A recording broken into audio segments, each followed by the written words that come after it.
ভাবুন তো, এক সকালে ঘুম থেকে উঠে জানালার বাহিরে তাকালেন, কিন্তু আজকের আকাশটা যেন অন্যরকম। একটি নয়, দুটি সূর্য, দুটি বিশাল আগুনের গোলা একসাথে আকাশকে আলোকিত করছে।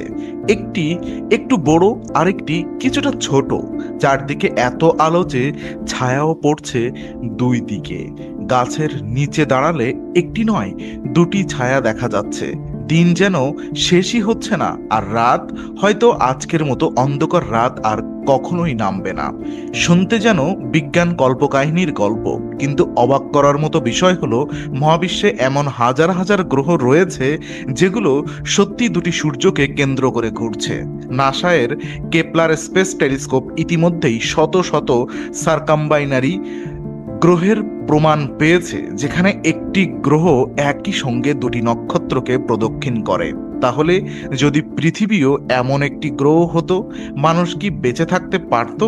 দিন রাত, ঋতু, আবহাওয়া, কৃষি, এমনকি আমাদের জীববিজ্ঞান সবকিছু কিভাবে বদলে যেত? আজ আমরা বৈজ্ঞানিক তথ্য, বাস্তব পরিসংখ্যান এবং কল্পনার সমন্বয়ে সেই পৃথিবীতে ভ্রমণ করব। ভিডিওটি শেষ পর্যন্ত দেখুন, কারণ শেষের তথ্যটি হয়তো আপনাকে অবাক করে দেবে। মহাবিশ্বে এমন গ্রহ সত্যি আছে। তো মহাবিশ্ব কি সত্যি দুটি সূর্যের গ্রহ আছে?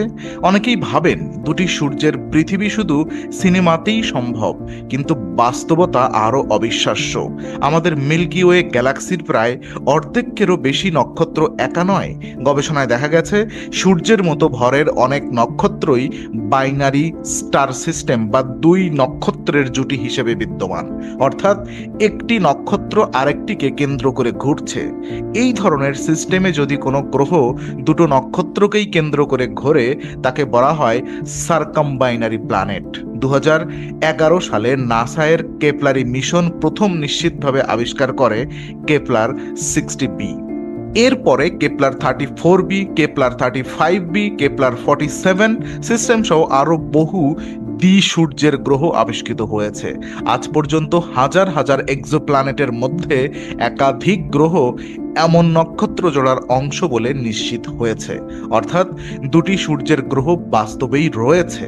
তো পৃথিবী কতটা গরম হয়ে যেত যদি দুটো সূর্য থাকতো? এখন সবচেয়ে বড় প্রশ্ন, দুটি সূর্য থাকলে কি পৃথিবী দ্বিগুণ গরম হয়ে যেত? উত্তর সবসময় না, কারণ এটি নির্ভর করে দ্বিতীয় সূর্যের আকার, তার উজ্জ্বলতা, পৃথিবী থেকে তার দূরত্ব এবং পৃথিবীর কক্ষপথের উপর।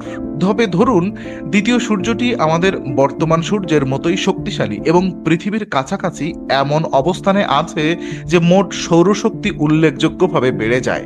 তো বর্তমানে পৃথিবীতে সূর্য থেকে প্রতি বর্গমিটারে গড়ে প্রায় 1361 ওয়াট শক্তি, অর্থাৎ যেটাকে বলা হয় সোলার কনস্ট্যান্ট পৌঁছায়।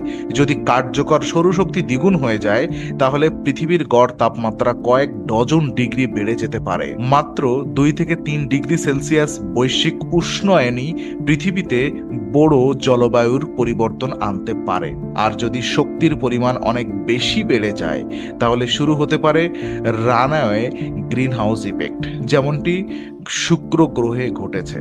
আজ শুক্র গ্রহের পৃষ্ঠের তাপমাত্রা প্রায় 465 ডিগ্রি সেলসিয়াস, এত গরম যে সীসাও গলে যায়। পৃথিবীর প্রায় 90% অতিরিক্ত তাপ শোষণ করে সমুদ্র। তাপমাত্রা বাড়তে থাকলে প্রথমে গলতে শুরু করবে গ্রিনল্যান্ডের বরফ, অ্যান্টার্কটিকার বরফ, বিশ্বের সব হিমবাহ। বর্তমান হিসেব অনুযায়ী যদি পৃথিবীর সব স্থলভাগের বরফ গলে যায়, তাহলে সমুদ্রপৃষ্ঠ প্রায় 70 মিটার পর্যন্ত বেড়ে যেতে পারে। এর ফলে বিশ্বের প্রায় 680 মিলিয়ন মানুষ, যারা উপকূলীয় নিচু এলাকায় বাস করে, গুরুতর ঝুঁকিতে পড়বে। Dhaka, Kolkata, Mumbai, New York, Shanghai, Bangkok, টোকিওর বিস্তীর্ণ অংশ ডুবে যেতে পারে। আর বাংলাদেশের মতো বদ্বীপ অঞ্চল সবচেয়ে বেশি ক্ষতিগ্রস্ত হবে। দুটি সূর্যের কারণে তাপের বন্টন আরো জটিল হয়ে যেত। এর ফলে বায়ুমণ্ডলের বায়ুচাপের পার্থক্য বেড়ে যেত, ঝড়ের গতি শক্তি বৃদ্ধি পেত। আর বর্তমান পৃথিবীতে সবচেয়ে শক্তিশালী হারিকেনের বাতাসের গতি ঘন্টায় 300 কিলোমিটারেরও বেশি হতে পারে। আর উষ্ণ সমুদ্র এই ঝড়কে আরো শক্তিশালী করে। তাপমাত্রা বাড়লে সুপার সাইক্লোন, দীর্ঘ তাপমাত্রা, চরম খরা, অতিবৃষ্টি সবই আরো ঘন ঘন ঘটতে পারত। কিছু অঞ্চল সাহারা মরুভূমির মতো শুষ্ক হয়ে যেত, আবার কোথাও বছরে হাজার হাজার মিলিমিটার বৃষ্টিপাত হতে পারত। রাত কি থাকতো? বর্তমান পৃথিবীতে রাত হয় কারণ পৃথিবী নিজের অক্ষে ঘোরে এবং সূর্যের বিপরীত দিকে চলে যায়। কিন্তু যদি আকাশে দুটি সূর্য থাকতো তাহলে তাদের অবস্থানের উপর নির্ভর করে কিছু অঞ্চলে রাত অনেক ছোট হতে পারত।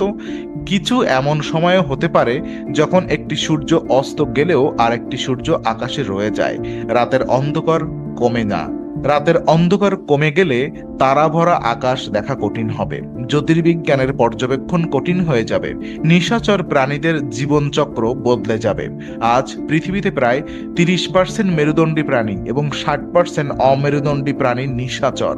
তাদের খাদ্য সংগ্রহ, শিকার এবং প্রজননে বড় প্রভাব পড়তে পারে।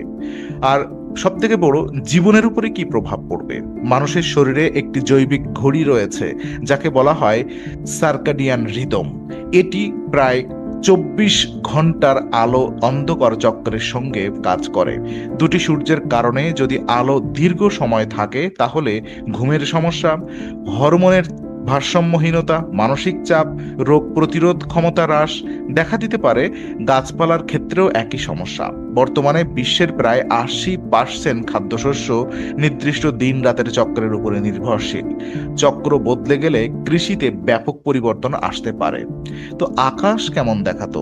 সব বিপদের মাঝেও দুটি সূর্যের পৃথিবীতে কিছু অসাধারণ দৃশ্য দেখা যেত। ভাবুন, একসঙ্গে দুটি সূর্যোদয়, দুটি সূর্যাস্ত, দুটি আলোর কারণে দ্বিগুণ ছায়া। কখনো একটি সূর্য লাল, অন্যটি সোনালী। আকাশের রঙও ভিন্ন হতে পারত। গ্রহণও হতো অনেক বেশি জটিল। কখনো একটি সূর্য গ্রহণে ঢাকা, অন্যটি জ্বলছে। আবার কখনো দুটি সূর্যই আংশিক গ্রহণে ঢাকা। এমন দৃশ্য পৃথিবীর ইতিহাসে সবচেয়ে সুন্দর মহাজাগতিক দৃশ্যগুলোর একটি হতে পারত। তো মানুষ কি টিকে থাকতে পারত? মানুষের টিকে থাকা নির্ভর করত দ্বিতীয় সূর্যের উজ্জ্বলতা, কক্ষপথের স্থিতিশীলতা, পানির অস্তিত্ব এবং তাপমাত্রার উপরে। যদি সবকিছু অনুকূল হতো তাহলে জীবন সম্ভব। কিন্তু যদি পৃথিবী অতিরিক্ত শক্তি পেত তাহলে কয়েক মিলিয়ন বছরের মধ্যেই পৃথিবী শুক্র গ্রহের মতো উত্তপ্ত হয়ে যেতে পারত। অন্যদিকে যদি দ্বিতীয় সূর্যটি ছোট একটি লাল বামন হতো এবং অনেক দূর থাকতো তাহলে হয়তো জীবন আমাদের আজকের তুলনায় খুব বেশি ভিন্ন হতো না। তাহলে যদি পৃথিবীর দুটি সূর্য থাকতো, আমরা হয়তো প্রতিদিন এমন সূর্যোদয় দেখতাম যা আজ কেবল সিনেমাতেই সম্ভব। কিন্তু সেই সৌন্দর্যের আড়ালেই লুকিয়ে থাকতে পারত চরম তাপ, অস্থিতিশীল জলবায়ু, বিপজ্জনক কক্ষপথ এবং সম্পূর্ণ ভিন্ন এক পৃথিবী। অথচ মহাবিশ্বে এমন পৃথিবী সাদৃশ্য গ্রহ সত্যি রয়েছে, হয়তো এই মুহূর্তেই আমাদের থেকে শত শত আলোকবর্ষ দূরে। কোনো অজানা প্রাণী প্রতিদিন দুটি সূর্যোদয় দেখছে, ভাবতেই অবাক লাগে, তাই না? এখন আপনার জন্য একটি প্রশ্ন, আমাদের যদি দুটো সূর্য দেওয়া হয়, আপনি কি দুটি সূর্যের এমন একটি গ্রহে একদিনের জন্য ভ্রমণ করতে চাইবেন, নাকি পৃথিবীর একটি সূর্যই আপনার কাছে সবচেয়ে সুন্দর? আপনার মতামত অবশ্যই কমেন্টে লিখে জানান। ভিডিওটি ভালো লাগলে একটি লাইক দিন, বন্ধুদের সঙ্গে শেয়ার করুন এবং ইনফোনারি চ্যানেলটি সাবস্ক্রাইব করে পাশে থাকা বেল আইকনটি অন করতে ভুলবেন না, কারণ প্রতিটি রহস্যের আড়ালে লুকিয়ে থাকে বিজ্ঞানের এক নতুন সত্য।